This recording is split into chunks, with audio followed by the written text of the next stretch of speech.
আসসালামু আলাইকুম। প্রথমে তোমরা আমার হাতে থাকা নজলটাকে ভালো করে দেখো। দেন এই নজলটা দিয়ে আমি কয়েকটা ফুল তৈরি করে দেখাবো।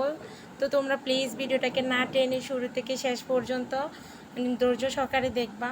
তো যারা নতুন কেক নিয়ে কাজ করতেছে, কেকের উপর সুন্দর ডিজাইন করতে পারতেছে না, তাদের জন্য খুবই হেল্পফুল ভিডিও এটা।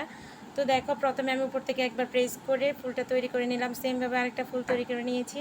তোমরা অবশ্যই কেকের ক্রিমটাকে ভালো করে বিট করে নিবা, না হয় কিন্তু নজলটা দিয়ে সুন্দরভাবে ফুলগুলো আসবে না। তো আরেকটা ফুল দেখাচ্ছি, দেখো জাস্ট নজলটাকে একটু বাঁকিয়ে আমি আরেকটা ফুল তৈরি করে নিয়েছি। তো তোমরা এই দুইটা ফুল দিয়ে সুন্দরভাবে কেকের উপরে সাইডটা প্লাস নিচের সাইডটা কাভার করে নিতে পারো।